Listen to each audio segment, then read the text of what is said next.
బ్రహ్మం సరిగ్గా కూర్చో, సరిగ్గా కూర్చో.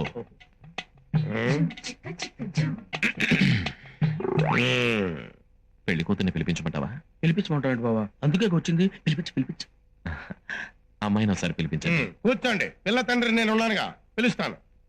అమ్మా, రాజన్న వచ్చినాడు, పెళ్లి కొడుకు రాంబ్రహ్మ వచ్చినాడు, వాళ్ళ సైడ్ బంధువులు అందరూ వచ్చినారు. ఒక్కసారి వచ్చిపోమ్మా మెరుపుతీగా. బావా, పెళ్లి కూతురు నన్ను చూసావా? నువ్వు చూడలేదా? లేదు, వచ్చి శర్మని గడిపోయినట్టుంది కానీ పిల్ల కనపడలా. మా వాడు అమ్మాయిని సరిగ్గా చూడలేదంట, మళ్ళీ ఒకసారి రమ్మంటారా?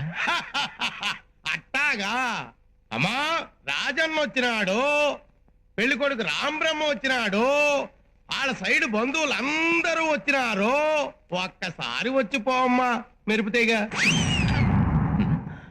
లేబా వెళ్ళిపోదాం. తప్పురా. తప్పేంటండి?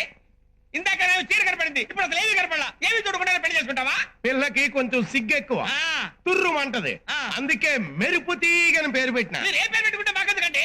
పెళ్లి చూపులు అన్న తర్వాత ఆ పిల్ల ఎదురుగా కూర్చొని నేను కూర్చొని లుక్సు మాత్రం మాట్లాడుకోవాలి కదా. అసలు మేము పెళ్లి చూపులకు వచ్చావా, మొన్న ఇంట్లో పరుగు పందెం చుట్టానికి వచ్చావా? రేయ్ బ్రహ్మం, అరవకు. ఒక్కసారి అమ్మాయిని నిదానంగా రమ్మనండి.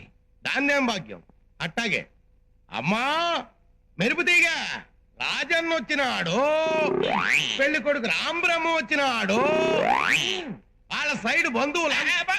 రాంబ్రహ్మ వచ్చినాడు, పెళ్లి కొడుకు చచ్చినాడు, బంధువులంతా చచ్చినారు అని ఓ దీర్ఘాలు తీసి ప్రాణాలు తోడేస్తావు కదా. ఆ పెళ్లి కూతురి ఒకసారి చూపిస్తావు. అమ్మాయిని కాస్త కాఫీ తీసుకురమ్మని చెప్పండి. అట్టాగా. అట్టాగే. కాఫీ తీసుకురా అమ్మా మెరుపుతీగ. కాఫీ. నాకు అలవాట్లేదమ్మా. కాఫీ. వెల్కమ్. కాలిందా?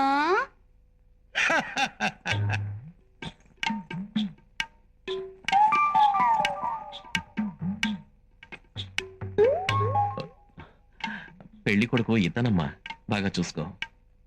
ఇంతసేపు మిమ్మల్ని చూస్తున్నాను, వాణ్ణి చూస్తేనే డోకొస్తుంది.